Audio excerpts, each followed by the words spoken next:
Hola, ¿cómo está? Muy buenas noches. Un abrazo cordial a todo el país desde esta hora 23, en el que también le mandamos mucha fuerza a aquel colega periodista que ayer se informó había contraído el COVID. No es necesario saber quién es ni en qué medio trabaja, pero sí es importante que sepa que todo el rubro, todo el gremio está con él, apoyándolo. Y no solamente a él, a todos aquellos periodistas y reporteros que se encuentran en primera línea, llevando la información a ustedes, especialmente de los lugares más complicados, donde hay un contagio masivo en este momento del COVID-19 en nuestro país. Para todos ellos, nuestro respeto. Para nuestro equipo de periodistas, que también cada día está haciendo un esfuerzo tremendo para llevarle la información, igual, nuestro respeto y admiración. Lo mismo para quienes están trabajando en salud, en limpieza, policías, militares. Hoy nos hemos enterado que el entorno de 2 ministros del gabinete de la presidenta Áñez han contraído COVID. Veamos este detalle con el ministro de Defensa. Queridos compatriotas, mi esposa Katia ha dado positivo por el coronavirus. Nuestra familia ya está en cuarentena como corresponde. Seguramente yo traje el virus a mi hogar por las circunstancias de mi trabajo. Es por ello que estoy esperando el test, si es positiva o negativo en este caso. De todas maneras, yo debo permanecer en cuarentena durante 14 días. En estos días seguiré trabajando por nuestro país. Yo les pido, quédense en sus hogares, lávense las manos, mantengan la distancia física. Les pido, recen por la salud de mi hogar, que nosotros seguiremos rezando por bolivianos y bolivianas. Dios los bendiga. Quiero hablarle a todo el pueblo boliviano, decirle que estoy en cuarentena. Ha salido positivo en el entorno de mi familia. Ayer me han hecho la prueba. Esperemos los resultados, pero les quiero manifestar a todos que tengo mucha fe en Dios, mucha fe de que saldremos de esta. Por eso todos debemos cooperar, haciendo lo que nos dicen. Pido la bendición de Dios y le pido a todo mi equipo del ministerio que continúe trabajando para responderle a Bolivia. Mis oraciones para todos los bolivianos. De la misma manera le pido a ustedes esas oraciones para mí y mi familia. Estamos ya en contacto con el doctor René Saonero, director del CEDES La Paz. ¿Cómo está, doctor? Muy buenas noches. Gracias por hablar con Hora 23. Gracias, buenas noches, Miriam, es un gusto saludarte. A ver, de entrada, queríamos saber cómo está la situación de los médicos con relación a la ciudad del Alto. Bueno, felizmente la población que realmente necesita los servicios se han manifestado en el apoyo a todo el personal de salud y le están dando el cuidado porque el servicio es para ellos. Creo que ha servido para una llamada de atención para ver que realmente el servicio de salud está brindando un servicio a la población con todo los riesgos que significa atendernos. Claro. Y este es un tiempo muy complicado realmente que estamos viviendo en todo el país. Ahora bien, los hospitales, el Hospital del Norte, ¿en qué situación se encuentra? Bueno, el Hospital del Norte, esta mañana hicimos un recorrido de supervisión con el ministro de Obras. Uh-huh. Y se debe ser visto que está en tiene una respuesta rápida, muy bien preparada, ha cambiado prácticamente, es un hospital que ya tiene una respuesta adecuada para atender en toda esta epidemia, atender adecuadamente a cualquier paciente grave que se presente. Uh-huh.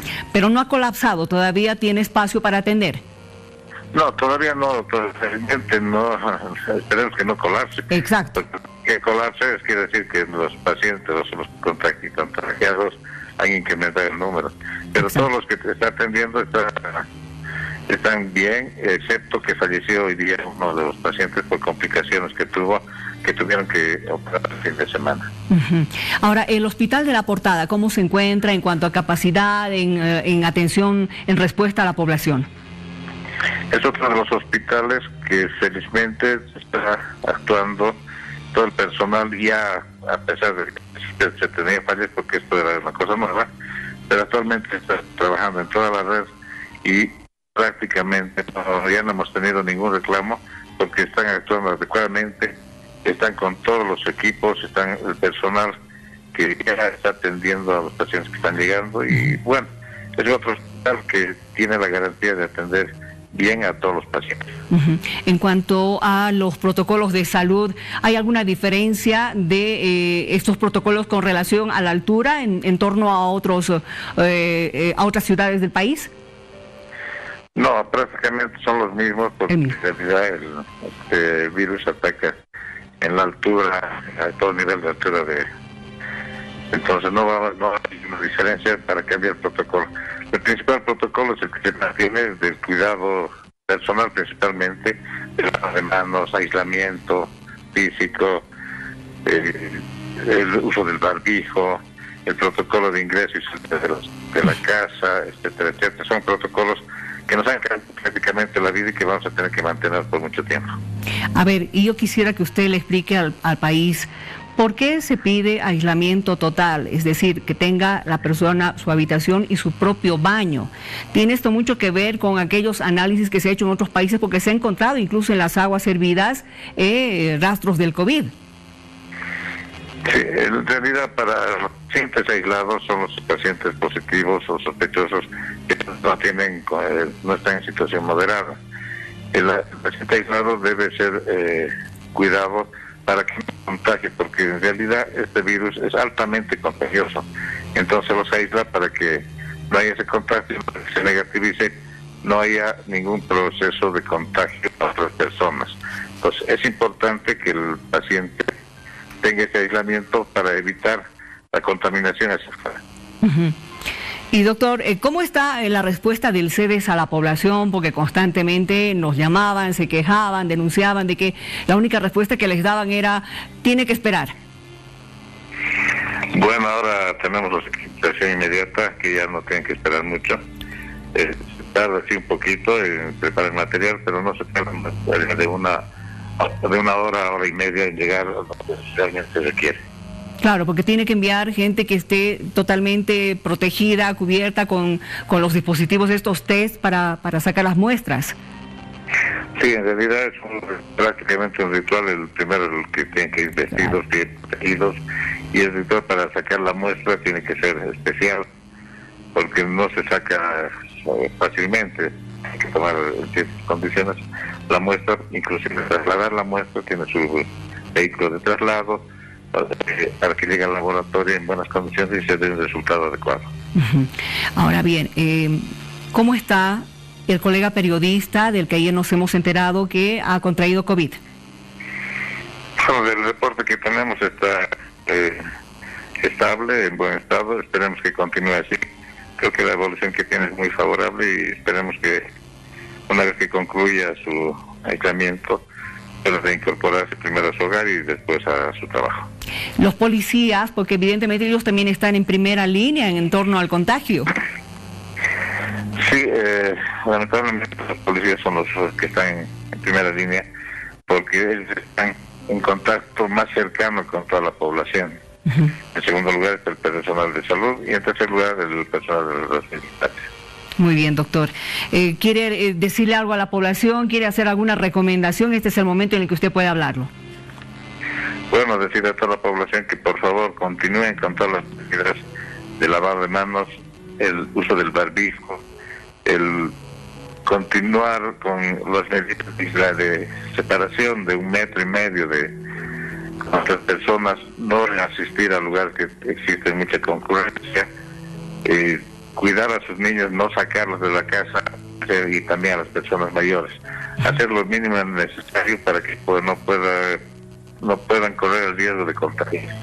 Este viernes se van a reunir con el comité científico, las autoridades de gobierno para analizar si se va o no a sacar al Departamento de La Paz, la ciudad de La Paz también, de esta cuarentena rígida. ¿Cómo estamos con relación a esto? En realidad se están haciendo todos los análisis, se están viendo cuáles son las condiciones en base a todos los datos que se tiene y además al análisis del comportamiento y el control que se tiene de la ciudadanía en las zonas de abastecimiento principalmente, ¿no? Entonces es un análisis bastante grande, son varios parámetros que van a permitir dar un resultado adecuado y permitir a las autoridades hacer el análisis correspondiente para ver si se baja o no se baja el nivel de alto riesgo de la ciudad. Y es complicado, obviamente me imagino que la decisión que ustedes vayan a tomar tiene que ser realmente muy bien estudiada, porque ya se lo ha dicho, hay poblaciones que necesitan salir a trabajar, necesitan producir porque se les viene encima muchos compromisos económicos. Sí, efectivamente hay grupos que realmente necesitan salir. Tienen que salir, yo espero que sea paulatino, en forma paulatina, y se vaya acomodando hasta que la población se vaya acostumbrando a tener un comportamiento adecuado para mantener este ritmo de no contagio. Gracias, doctor, por haber conversado con nosotros esta noche. Gracias, buenas noches, un saludo, Miriam. Muy buenas noches. Y es que, bueno, algunos países que ya están comenzando a salir están haciendo con ese riesgo, ¿no?, de que posiblemente pueda volver a subir la curva de contagios. En nuestro país tiene que haber un análisis muy sereno, muy concienzudo, que pueda realmente favorecer a unos y a otros, pero también tomando en cuenta todas las medidas de cuidado que debemos mantener. Higiene constante, el barbijo, los guantes, esto del distanciamiento social, que bueno, yo sé que no agrada a muchos, pero así nomás tiene que ser. Ya volvemos.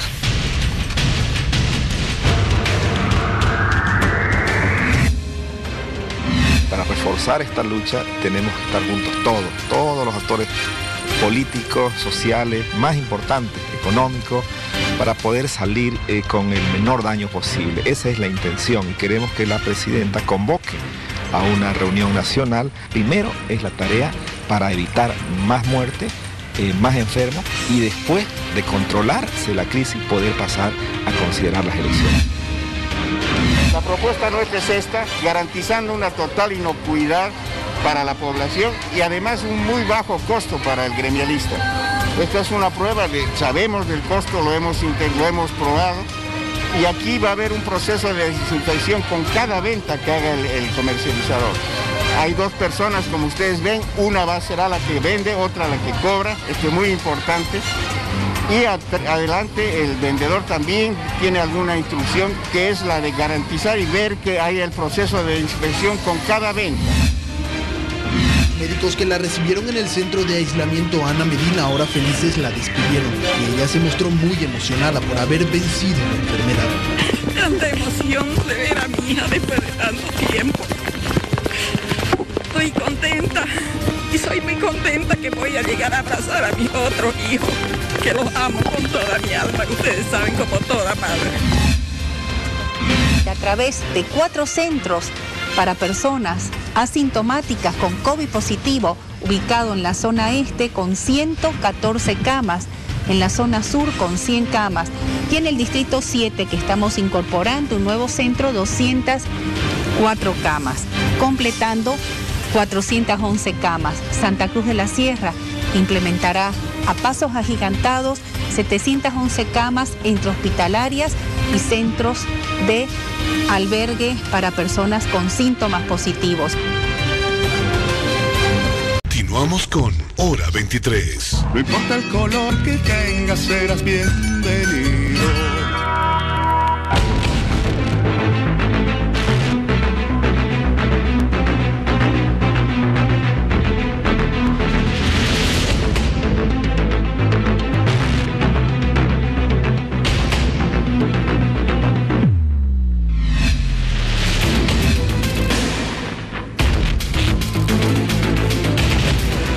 Vamos a hablar de todas esas repercusiones que han aparecido después de conocerse la ley de postergación de la fecha de las elecciones generales. Estamos ya con el presidente del Tribunal Supremo Electoral, el doctor Salvador Romero. Muy buenas noches, presidente, ¿cómo está? Buenas noches, mucho gusto.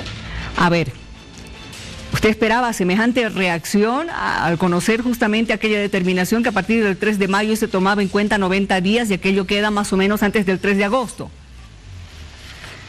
El Tribunal Supremo Electoral había realizado un planteamiento a la Asamblea Legislativa de un proyecto de ley que tenía dos objetivos fundamentales. Por un lado, generar certeza sobre la continuación del proceso electoral a través de un rango de fechas en el cual debería realizarse jornada de votación. El Tribunal Supremo Electoral planteó que ese rango fuera del 28 de junio al 27 de septiembre. Y el segundo objetivo era el de generar el marco de la flexibilidad técnica.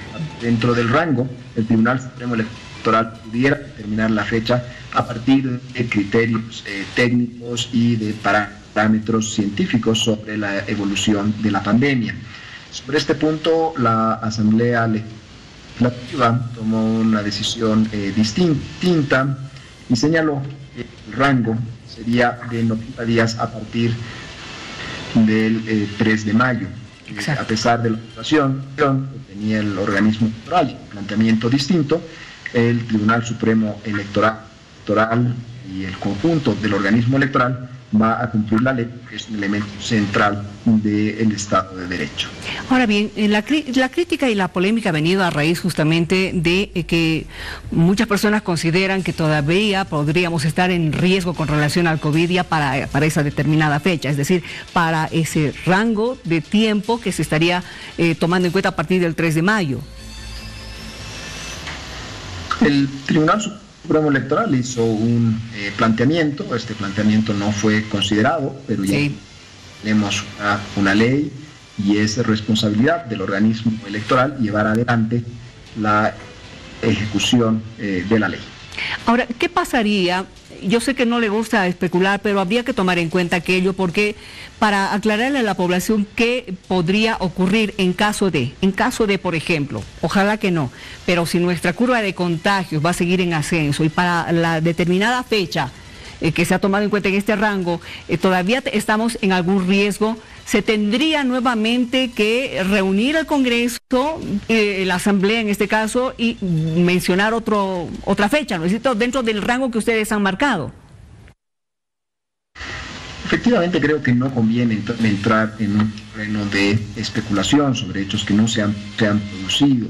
Sin embargo, lo que podemos sí afirmar con certeza es que el Tribunal Supremo Electoral está comprometido en llevar adelante un proceso electoral que tenga tres pilares, dos que ya se venían cumpliendo, que es la seriedad técnica, primero, el segundo, la imparcialidad política, es con esa dinámica que se venía trabajando.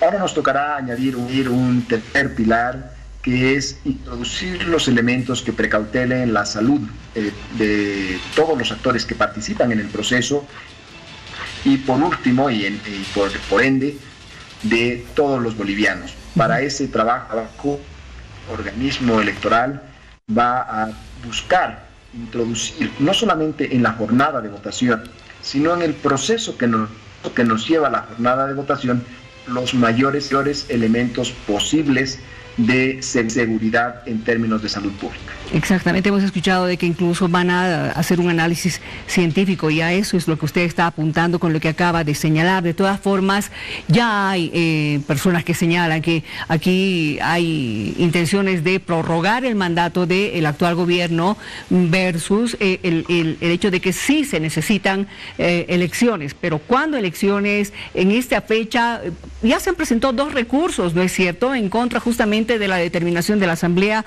los recursos de nulidad y también de inconstitucionalidad. ¿Qué opinión tiene usted de esto?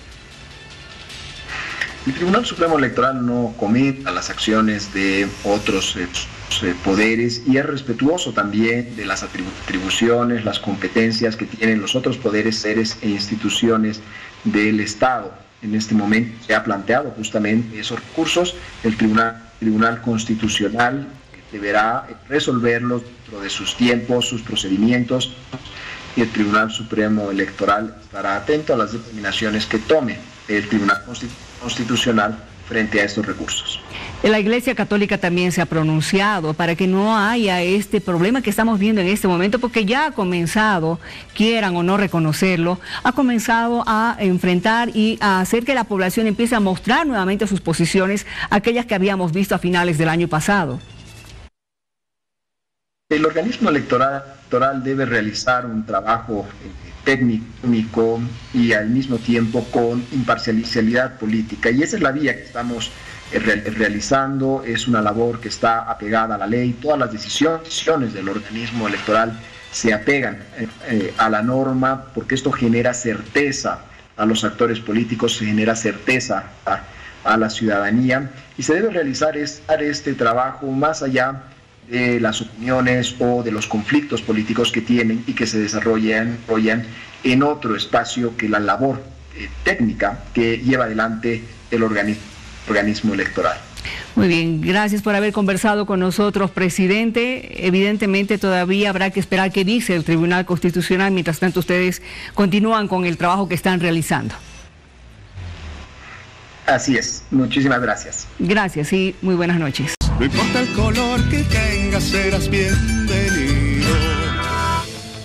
Bien, hoy hemos escuchado de que se va a regular el servicio de los deliveries en el envío de alimentos a los domicilios particulares. Estamos ya con don Sergio Siles Sánchez, secretario municipal de Desarrollo Económico del Gobierno Municipal Autónomo de la Ciudad de La Paz. ¿Cómo está? Muy buenas noches. Muy buenas noches, un saludo a toda la audiencia. A ver, expliquemos un poquito más a la población en qué va a consistir aquello, para quiénes va a ser, porque hemos escuchado que tienen que presentar determinados requisitos. ¿Quiénes? ¿Los restaurantes, las cafeterías o los que llevan la comida? Bueno, primero recordemos de que la habilitación del servicio de los restaurantes a través del delivery está establecido en el Decreto Supremo 4229, el último que salió, para poder determinar ciertos temas referidos a la emergencia sanitaria, y que incluye justamente el tema que hacía mención. Sí. En este sentido, el Gobierno Municipal de La Paz ha emitido una reglamentación específica, no solamente para ser cumplida por los restaurantes, sino también por las empresas que prestan el servicio del delivery. ¿Qué significa? ¿Qué requisitos son los que tienen que presentar? Bueno, primero, ambas empresas tienen que cumplir un primer requisito, que es el de gestionar su permiso de circulación ante el Viceministerio de Seguridad Ciudadana, que recordemos es el ente autorizado para poder emitir dicha autorización. Paso siguiente, tienen que proceder al registro vía digital en el Gobierno Autónomo Municipal de La Paz, en nuestra plataforma IGO 24/7, con la licencia de funcionamiento vigente, el permiso de circulación emitido por el Viceministerio de Seguridad Ciudadana, y a partir de esto nosotros emitiremos también de vía digital y por vía correo electrónico el registro correspondiente para que ya sea la actividad económica del restaurante o del delivery pueda funcionar en el municipio de La Paz. Muy bien. ¿Estos deliveries tienen que tener alguna obligación en torno al tema de la higiene? Sí, el reglamento justamente establece medidas y mecanismos de bioseguridad tanto para los restaurantes, pero también para las empresas de delivery.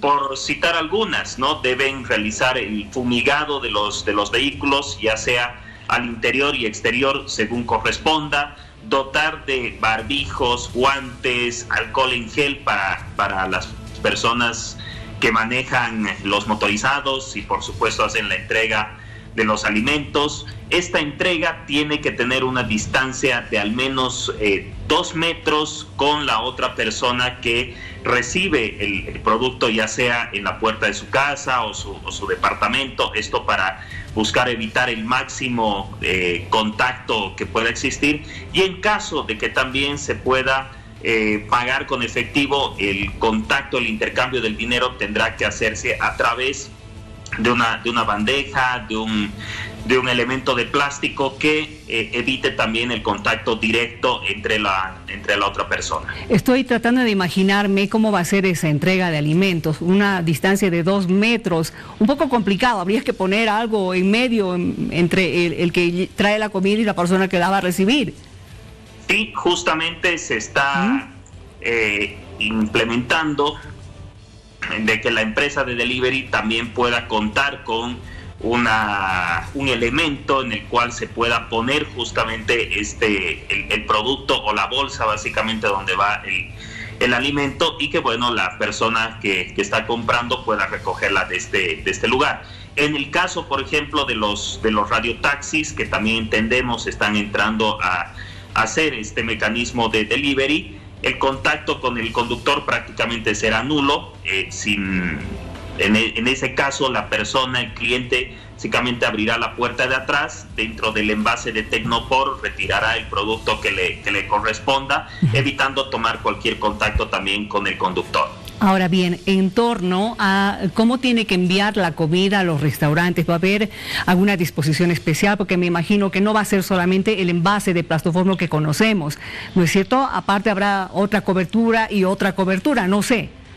Así es, el despacho que tienen que realizar los restaurantes no solamente puede ser en la bolsa clásica de papel que conocemos, sino además tendrá que poner una bolsa de plástico adicional que tendrá que estar sellada o colada con un sticker, con un adhesivo de que garantice de que el alimento no vaya a tener ningún tipo de contacto.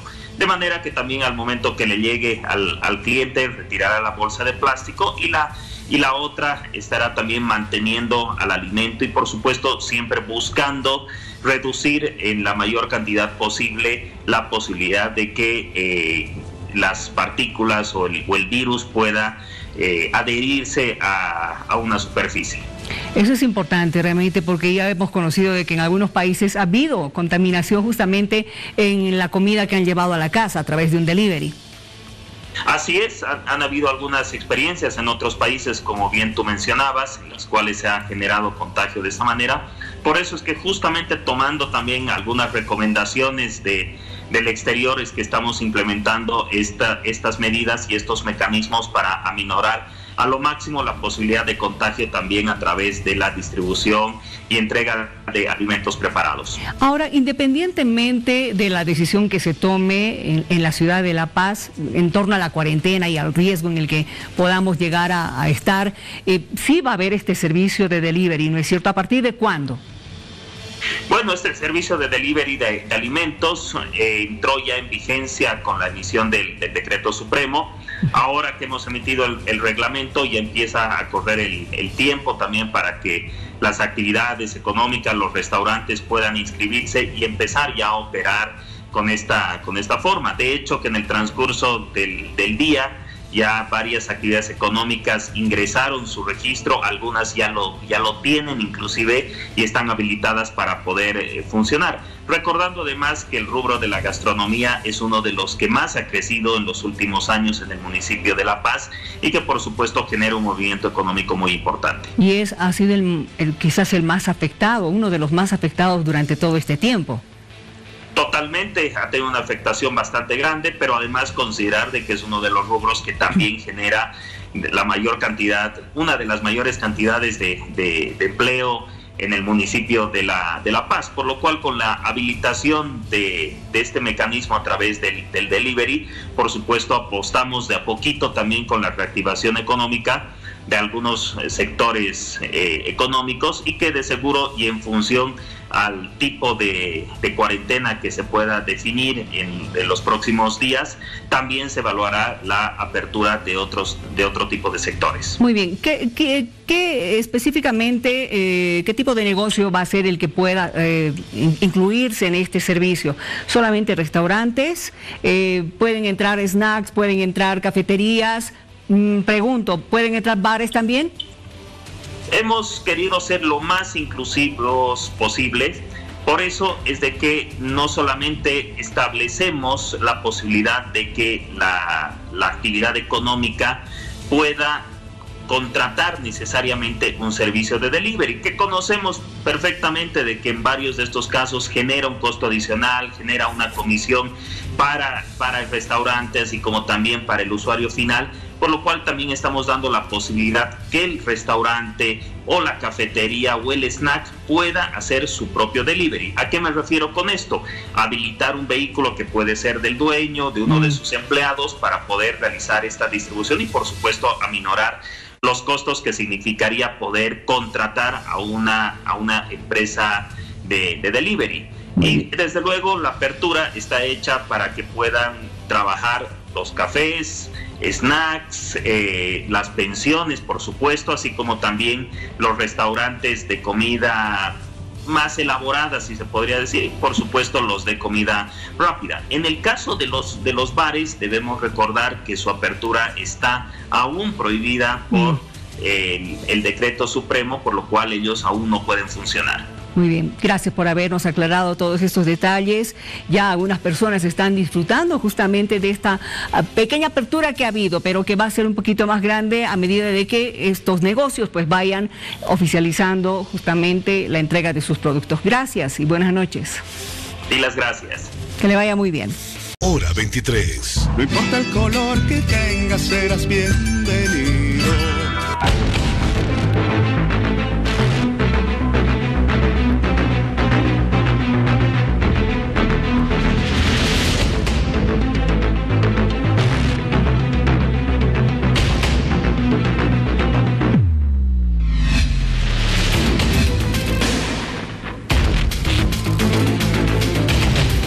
Estamos en contacto directamente hasta Madrid, España, con nuestra amiga, colega, periodista Paula Valdés, que se encuentra viviendo ya hace tantos años por allá. Un abrazo grande, hermana. ¿Cómo estás?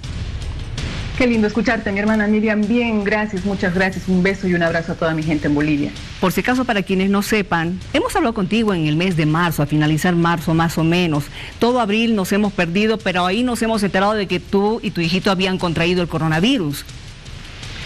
Pues sí, la verdad es que hemos tenido unos días de susto y la verdad también hay que decirlo que no nos pudieron hacer los test para determinar efectivamente si se trataba del coronavirus, pero aquí están atendiendo mucho con llamadas, ¿no? Las personas que empiezan a sentir algunos síntomas llaman, hay un sistema perfecto digamos, de atención, de emergencias, y por todos los síntomas nos dijeron que sí, que era muy probable que sí, que hagamos todas las medidas de precaución, que tomemos el aislamiento, lo cumplimos estrictamente.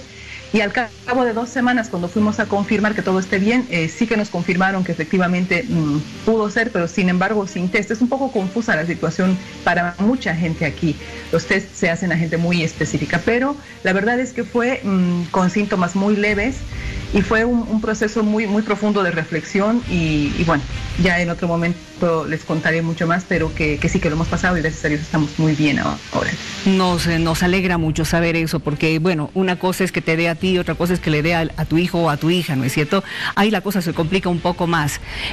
En España, por ejemplo, se estaba hablando de esta desescalada, sin embargo, hoy ha habido, quiero que nos expliques con esto de la prórroga del estado de alarma, ¿en qué queda todo aquello? Están preparando una gran reunión, obviamente, en el Congreso para analizar. La oposición del gobierno ahora mismo se está negando rotundamente a que se pueda prolongar este estado de alarma. Sin embargo, bueno, hay una división enorme a todo nivel aquí en la sociedad española, porque como ustedes saben, hemos empezado ya esta semana la fase 0, que es la desescalada lenta. Exacto. Cada semana se supone que paulatinamente van a ir agrandándose los sectores y las posibilidades de ampliación y de tráfico de personas, pero hay grandes sectores que están queriendo que no sea tan largo este proceso. Sin embargo, hay que decir que hoy ha habido nuevamente un repunte de casos en relación a ayer y antes de ayer. Han vuelto a subir el número de fallecidos otra vez. Hay más de 180 por día. Estábamos ya bajando un poquito el nivel. Y bueno, preocupa porque hoy, por ejemplo, que nosotros nos tocó salir a hacer las compras, hemos visto una cantidad impresionante de personas que no están llevando las medidas de seguridad en las calles y nos preocupa realmente que puedan incrementarse nuevamente los casos. Y en medio de eso está el tema económico, el paro que está afectando ya a miles de personas. Se habla de que el paro está afectando actualmente a 3,8 millones de españoles.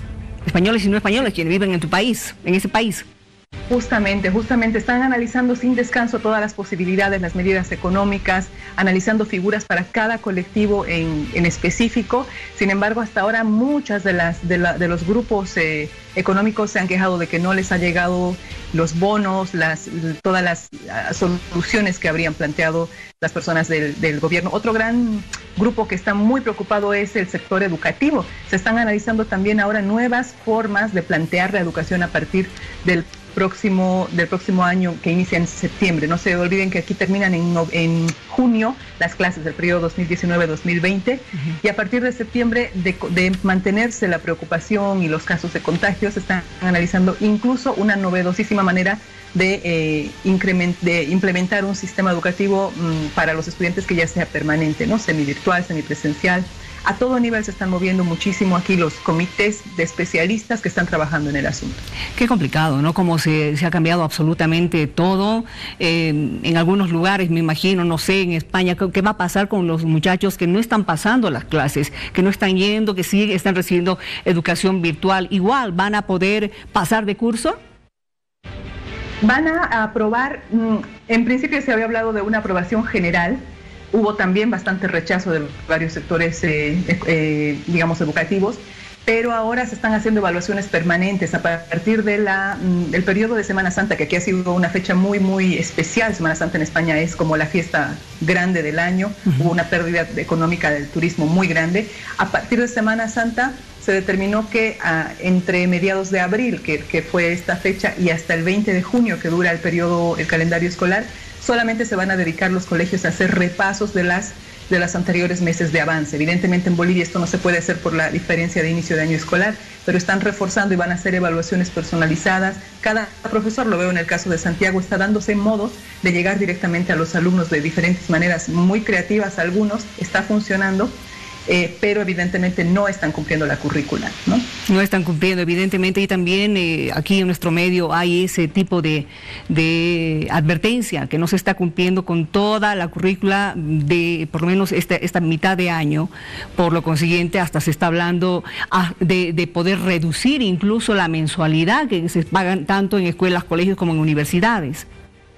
Sería lo suyo. Acá se han tomado medidas, pero te reitero, lo importante y lo que ha pasado acá y lo que sigue pasando, y eso es muy claro, es que hay comités de expertos en cada área. Hay un comité de expertos en el área económica, por supuesto, sí, en el área social, en el área de salud, y hay un comité en el área de educación que tiene que ver con padres de familia, con asociaciones de colegios, aquí se llaman concertados y públicos, ¿no? Los fiscales y particulares, digamos, los públicos y particulares, y están logrando soluciones, todo en base a análisis profundos por el bien de toda la sociedad, y están haciendo lo que pueden.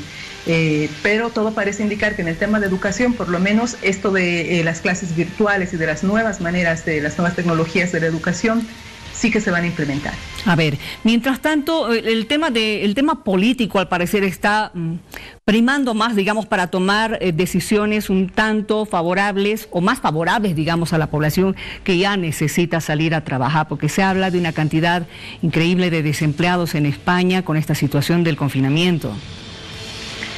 Sí, es difícil el tema político, está realmente dividida las opiniones. Por supuesto hay una oposición muy potente aquí en el Congreso. El gobierno ha hecho todo lo que ha podido. El gobierno realmente, como se dice acá, se ha dejado la piel trabajando, intentando solucionar.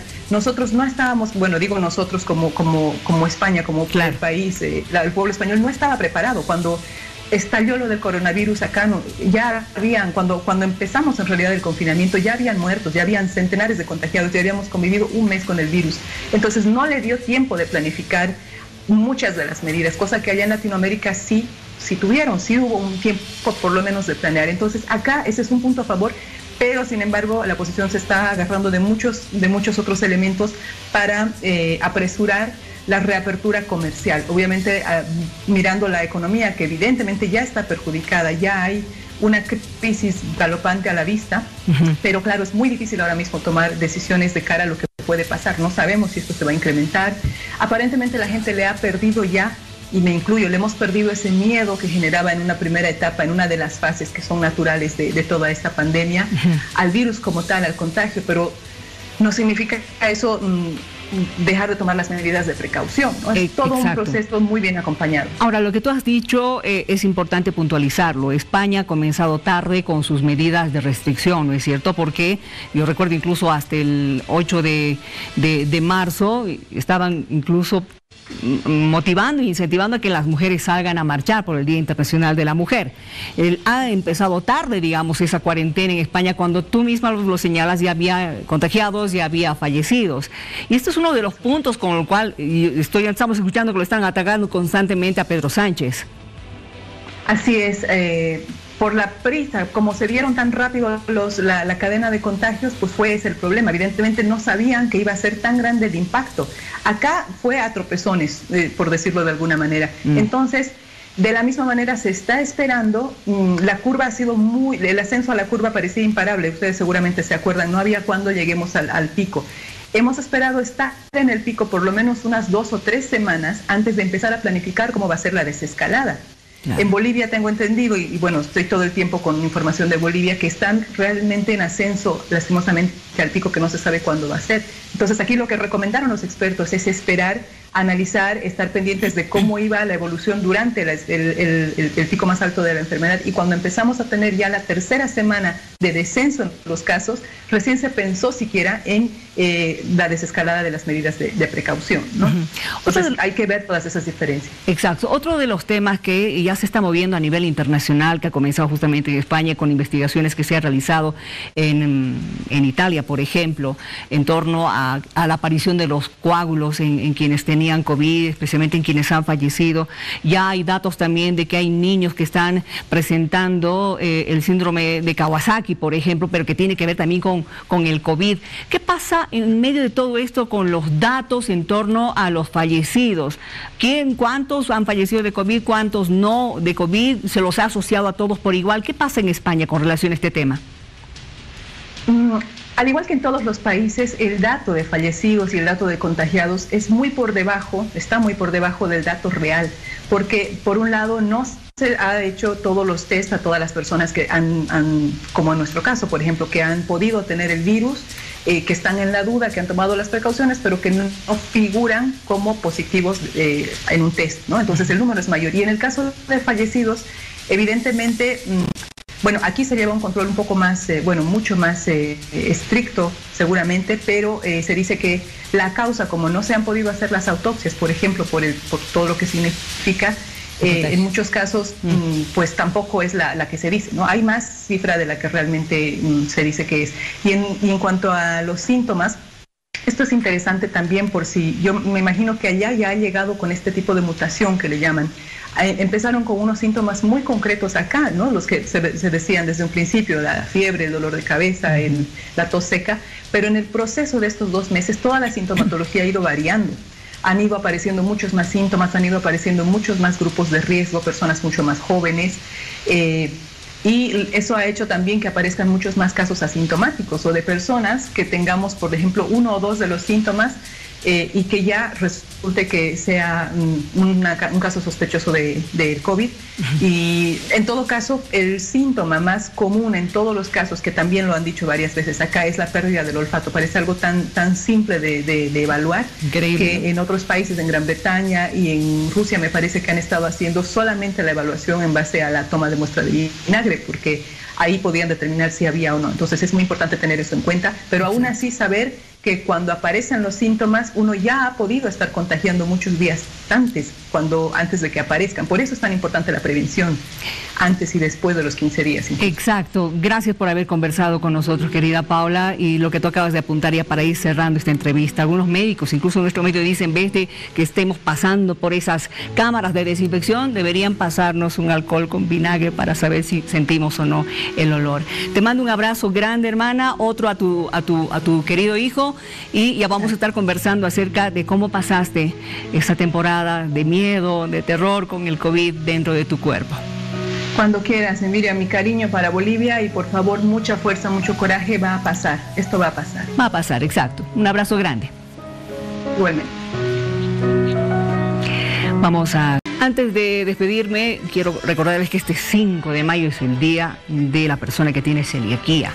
Esta enfermedad que afecta los intestinos prácticamente hasta el punto de dejarlos muy dañados y evita justamente la enfermedad, que la persona pueda nutrirse correctamente. ¿Cuántos celíacos tenemos en el país? Ese es un dato que tampoco lo conocemos. ¿Qué es la celiaquía? Es una enfermedad por la cual la persona es totalmente intolerante, permanentemente intolerante a la proteína, al gluten de algunos cereales como el trigo, la avena, la cebada y el centeno. Para ellos, pues, esperemos que algún día en todos los restaurantes se pueda dar alimentación específica para celíacos y un lugar específico para celíacos, porque esto de la contaminación cruzada. Gracias por haber estado con nosotros. Le mandamos un abrazo grande. Estamos en próximas horas, como siempre, de Hora 23.